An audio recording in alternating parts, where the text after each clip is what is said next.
Hi hello everyone, good morning. ఏం చెబుదామా అని ఆలోచిస్తే టక్కుమని ఒక ఆలోచన వచ్చింది. ఒక కథ చెప్పనా? అనగనగా అంట ఒక ఊర్లోనంట, ఆగండి ఆగండి, ఆ ఊర్లో ఒక పెద్ద కుటుంబం. అదేంటనుకున్నారా? అదేనండి సెంటెన్స్.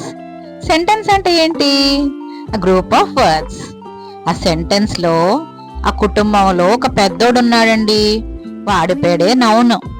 బాధ్యతలన్నీ భుజాన వేసుకుని అందరినీ అందరినీ చూసుకుంటూ ఉంటాడు. ఆ కుటుంబంలో చాలా ముఖ్యమైన వాడండి. నౌన్లో చాలా రకాలు ఉన్నాయండోయ్. ఇక రెండో వాడు ప్రొనౌన్.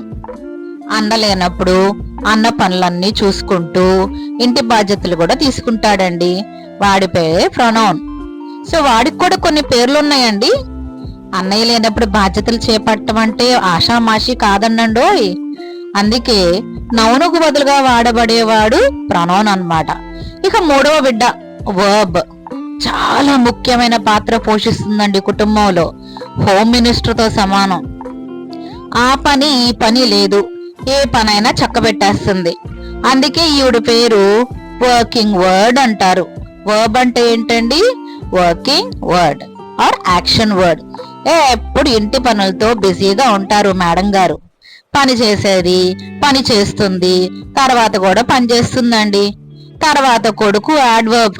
పెద్దన్నయ్య నౌన్ కి, రెండో అన్నయ్య ప్రొనౌన్ కి, వాళ్ళ తమ్ముడు యాడ్జెక్టివ్ గురించి కూడా చెప్తాడుండీ.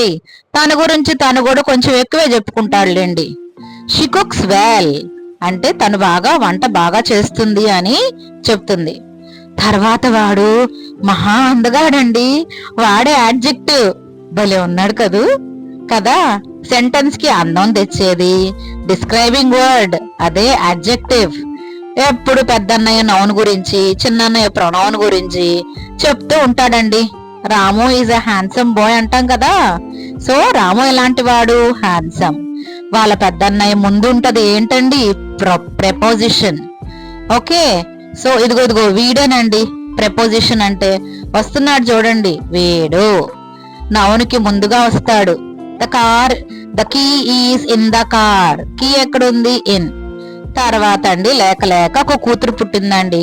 తనే కంజంక్షన్. ఇదిగో ఇదే. తను బాగుంది కదండి, చక్కగా అందంగా ఉంది కదా. అందరి మధ్యలో చక్కగా జంక్షన్ లాగా ఉంటుందండి. తర్వాత ఉన్నాడు చూశారు, వస్తాడు చూడండి మీరే. మహానటుడండి బాబు. అందరినీ అలరిస్తా ఉంటాడు. నవరసాలు పండిస్తాడండి. చూస్తారు కదా మీరే పడి నవ్వుతారు. చూడండి ఎవరో, వీడేనండి ఇంటర్జెక్షన్ గాడు. చూసారా బ్రహ్మానందం? నోరు చూసారా ఎలా పెట్టారో? ఆశ్చర్యం. సో రకరకాల ఎక్స్ప్రెషన్ కింగ్ అండి. ఆ ఎక్స్ప్రెషన్ చూస్తుంటే వామ్మో అనిపిస్తుంది కదా. ఎక్స్ప్రెషన్ కింగ్ అండి ఇతను. సో మీకు అర్థమైంది కదా. సో చింతలేని కుటుంబం అండి, కానీ పెద్ద కుటుంబమేనండోయ్. 8 మంది ఉంటారు ఈ కుటుంబంలో. సో ఏదో సరదాగా కథ చెప్పాలనిపించిందండి. సో మీరు కూడా నవ్వుతూ నేర్చేసుకుంటారా ఈ 8 పార్ట్స్ ఆఫ్ స్పీచ్ ని? నచ్చితే like, comment, share and subscribe చేసుకోండి.